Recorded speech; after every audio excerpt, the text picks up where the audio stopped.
अस्सलाम वालेकुम रहमतुल्लाहि व बरकातुहू। आज अल्हम्दुलिल्लाह सूरत मुल्क की आयत नंबर 19 से हम अपने दर्स कुरान का आगाज़ करते हैं, इस दुआ के साथ कि अल्लाह रब्बुल इज़्ज़त इसको हमें सही समझने और समझाने की तौफीक दे और फिर हमारे अमल का हिस्सा बन जाए, आमीन। नहमदुहु व नुसल्ली अला रसूलिहिल करीम, अम्मा बाद, फ़अऊज़ु बिल्लाहि मिनश्शैतानिर रजीम, बिस्मिल्लाहिर रहमानिर रहीम।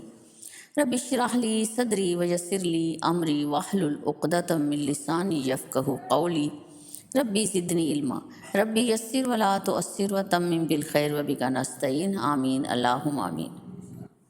इस आयत मुबारका में अल्लाह रब्बुल इज़्ज़त का मज़ीद तारुफ़ बयान किया गया है और ऐसी निशानियों की तरफ निशानदही की गई है कि अक्ल दंग रह जाती है। अल्लाह रब्बुल इज़्ज़त फरमाती है, अवलम यारौ इलत तौइरि फ़ौक़हुम सवाफ़ातिन व यक़बिद। क्या उन्होंने अपने सरों पर उड़ते परिंदों को नहीं देखा जो पर फैलाए रहते हैं और उनको सुकेड़ भी लेते हैं। मायूम सिकुहुन्न इलर रहमान, अल्लाह के सिवा कोई नहीं थाम सकता।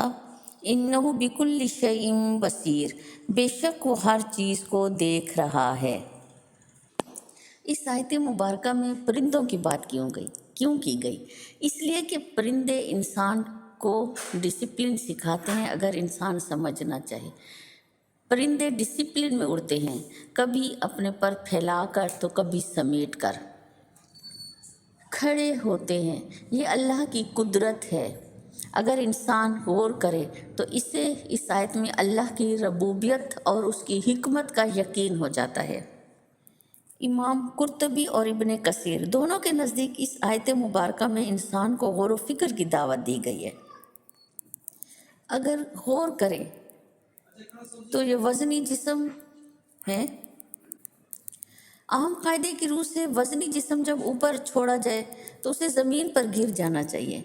हवा इन वज़नी जिस्मों को आमतौर पर नहीं रोक सकती, मगर अल्लाह रब्बुल इज़्ज़त ने अपनी कुदरत कामला से इन परिंदों और इन जानवरों को ऐसी औसाफ अता किए हैं कि वो हवा पर ठहर सकें और हवा पर अपने जिस्मों का बोझ डालने और उसमें तैरते हुए फिरने के लिए हक़ ताला ने बज़ाहिर बेअक्ल और शऊर जानवरों को भी ये सलीका सिखा दिया है कि वो अपने परों को फैलाने और समेटने के ज़रिए हवा को मुसख्खर कर लेता है।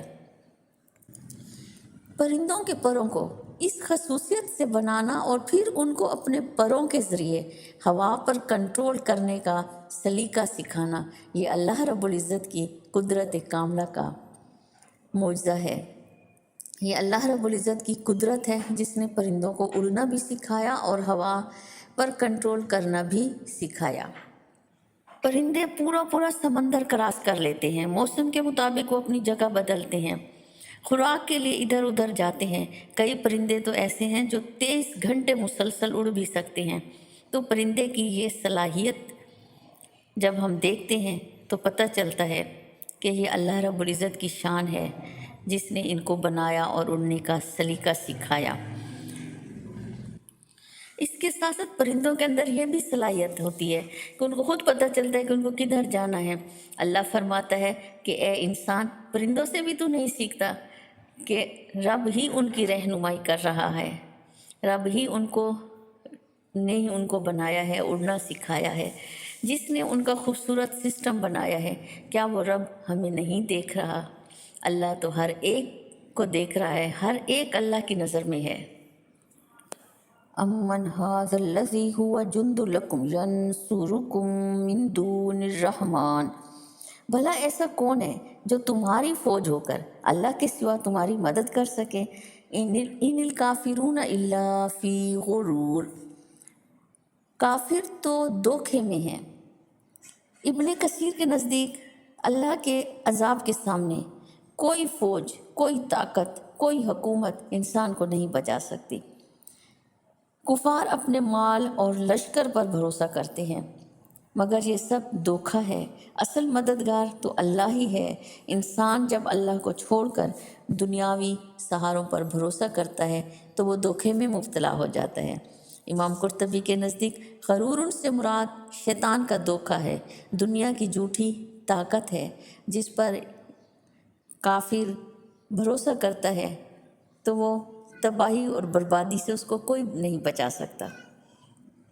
और कोई भी इंसान जो अपने आप को फ़ौजों की वजह से, अपने मालो असबाब की वजह से या अपने किसी भी माँ औलाद की अक्सरियत की वजह से अपने आप को महफूज समझता है तो वो धोखे में है, वो अहमकों की जन्नत में है। तो अल्लाह रब्बुल इज़्ज़त ने यहाँ हमें तंबीह फरमाई है कि अगर अल्लाह की नाराज़गी वाले काम करोगे, ऐसा अमल को छोड़कर वो अमाल करोगे जो अल्लाह और रसूल के हुक्मों के ख़िलाफ़ हैं, तो फिर उस कौम पर, उस इंसान पर नाजिल होने वाले अज़ाब को दुनिया की कोई ताकत नहीं रोक सकती। तुम्हारे लश्कर हूँ, तुम्हारी सिपाही हूँ, तुम्हारी फ़ौज हूँ, तुम्हारे माल हूँ, वो तुम्हें नहीं बचा सकते।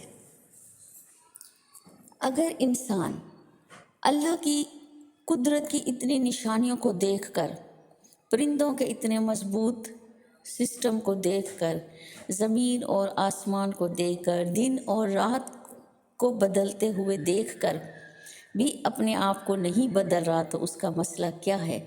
उसका मसला ये है कि इनिल काफिरूना इल्ला फी गुरूर, काफिर तो धोखे में है। तो इंसान धोखे की ज़िंदगी गुजार रहा है, दुनिया में अपनी मर्ज़ी के मुताबिक तो ज़िंदगी गुजार दी, अल्लाह के हुक्मों की खिलाफ वर्जी भी कर ली, उसको फ़ायदा भी हो गया, झूठ तो बोला मगर फिर भी फ़ायदा हुआ, धोखा देकर भी उसको फ़ायदा हो गया। तो ऐसी धोखे की वजह से वो अल्लाह के अहकाम का इनकार कर बैठा। तो अल्लाह बता रहे हैं कि हमें अपने आप को धोखे से बचाना है। धोखाधड़ी करने वाले भूल जाते हैं कि हर नफ्स को मौत का मज़ा चखना है, सब कुछ रह जाएगा, न दोस्त, न पैसा, न डिग्रियां, सब कुछ यहीं की यहीं रह जाएंगी। तो इस सूरत में अल्लाह रब्बुल इज़्ज़त हमें बार बार वार्निंग दे रहे हैं, बार बार गुर फिक्र की दावत दे रहे हैं कि असल हकीकत क्या है, उसको कभी ना भूलो कि दुनिया की कोई ताकत तुम्हें अज़ाब इलाही से नहीं बचा सकती अगर तुमने अल्लाह के हुक्मों की नाफरमानी की। तो बेहतर है कि इंसान अपने आप को बदलो, सोचो और फ़िक्र करो, अपने आप को अल्लाह और उसके रसूल के हुक्मों के मुताबिक, अल्लाह के हुक्म और उसके रसूल की सुन्नतों के मुताबिक एहसन अमल करो, ताकि अल्लाह रब्बुल इज़्ज़त तुम्हें दुनिया और आखिरत दोनों जहानों में कामयाब करें। आगे की आयत मुबारक में अल्लाह रब्बुल इज़्ज़त फिर तंबीह फरमा रहे हैं। अल्लाह फरमाते हैं, अमन हाज़ल्लज़ी यर्ज़ुकुकुम इन अमसका रिज़्क़ह, भला अगर वो अपना रिस्क बंद कर ले तो कौन है जो तुमको रिस्क दे। बल्लजू फी उतुविन व नुफूर, लेकिन ये सरकशी में, नफ़रत में, तकब्बुर में फंसे हुए हैं, अड़े हुए हैं, यानी ज़िद में आए हुए हैं। इस आयत में डराया गया कि अल्लाह का जो रिस्क तुमको आसमान से पानी बरसने और ज़मीन से नबातात उगाने के ज़रिए मिल रहा है, ये कोई हमारी ज़ाती जागीर नहीं है, बल्कि अल्लाह ताला की अता है, उसकी मेहरबानी है। अगर वो उसको रोक दे तो फिर कौन है उसके सिवा जो हमें दे। इस आयत के अगले हिस्से में फिर अल्लाह रब्बुल इज़्ज़त फरमाते हैं कि वो लोग जो अल्लाह के अहकाम के ख़िलाफ़ वर्जी करते हैं, अल्लाह उनके हाल पर अफसोस कर रहे हैं कि वो ना तो ख़ुद अल्लाह की निशानियों पर गौर व फिक्र करते हैं, ना दूसरे बताने वाले जो उनको बताते हैं वो उनकी बात सुनते हैं, बल्कि वो लोग तो बराबर अपनी सरकशी और हक़ से दूरी में बढ़ते ही चले जाते हैं, यानी हक़ से दूर भागते हैं वो लोग। आज अगर किसी को कुरान को पढ़ने और समझने की दावत दो तो वो कहते हैं कि क्या करें, हमारा काम बहुत है, हम काम नहीं छोड़ सकते। तो अल्लाह के हुक्मों को पीछे करके जब इंसान अपनी मजबूरी को आगे ले आते हैं तो अल्लाह ने भी यही बात की है कि तुम्हारी मजबूरी है रिस्क। अब तो रिस्क कहाँ से आता है? रिस्क तो अल्लाह देता है। अगर अल्लाह रोक ले तो फिर कौन तुम्हें रिस्क देगा? तो आप सल्लल्लाहु अलैहि वसल्लम ने फरमाया कि कहत ये नहीं कि बारिश ना बरसाई जाए या बारिश ना हो, बल्कि कहत साली ये है कि बारिश बरसे और खूब बरसे लेकिन कोई चीज़ ना उगे। इसलिए हमें दुआ करनी चाहिए कि या अल्लाह तेरे दिए हुए वसाइल को हमने इस्तेमाल किया, काम किया, अब तो इसमें बरकत दे। इमाम इब्न कसीर कहते हैं कि अल्लाह बारिश रोक दे, ज़मीन की पैदावार کو ختم کر دے اور دی ہوئی نعمتیں ہم سے چھین لے تو کوئی بھی کچھ نہیں کر سکتا۔ اس کے باوجود اللہ کی نافرمانی کرتے ہیں لوگ۔ تو ہمیں اپنے اندر جھکاؤ اور توازن پیدا کرنا ہے۔ اللہ کے بندے ہیں، بندہ ہی بن کر رہنا ہے۔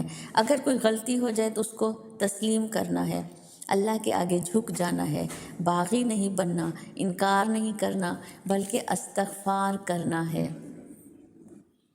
آپ صلی اللہ علیہ وسلم ایک دعا مانگا کرتے تھے، اے اللہ جو تو پھیلا دے اسے کوئی سمیٹنے والا نہیں، جسے تو سمیٹ دے اسے کوئی پھیلانے والا نہیں، جسے تو گمراہ کر دے اسے کوئی ہدایت دینے والا نہیں، جسے تو ہدایت دے دے اسے کوئی گمراہ کرنے والا نہیں، جسے تو روک لے اسے کوئی دینے والا نہیں، جسے تو دور کر دے اسے کوئی قریب کرنے والا نہیں، اور جسے تو قریب کر دے اسے کوئی دور کرنے والا نہیں۔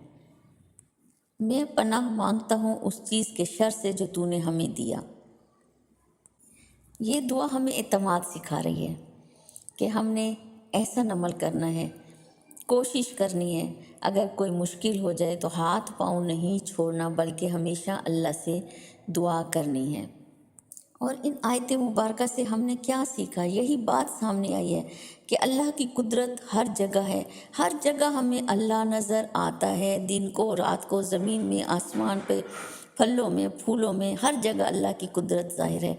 اور کسی بھی مشکل میں کسی فوج پر، کسی مادی دنیاوی وسائل پر بھروسہ نہیں کرنا، بلکہ اللہ ہی مددگار ہے، ہمیشہ اللہ سے ہی مدد مانگنی ہے۔ اور اگر کبھی کوئی مشکل آ جائے تو اس میں اللہ پر بھروسہ کرنا ہے۔ رزق کا مالک صرف اللہ ہے۔ غرور اور تکبر انسان کو ہمیشہ گمراہ کر دیتے ہیں۔ اس اللہ کی دی ہوئی نعمتیں غرور اور تکبر میں آنے کے بعد وہ چھین بھی لیتا ہے۔ اللہ رب العزت ہم سب کو غرور اور تکبر سے محفوظ رکھے اور اللہ کا شکر گزار بندہ بنائے رکھے۔ آمین۔ وآخر دعوانا ان الحمد للہ رب العالمین۔ سبحانک اللہم و بحمدک اشہد ان لا الہ الا انت استغفرک و اتوب الیک۔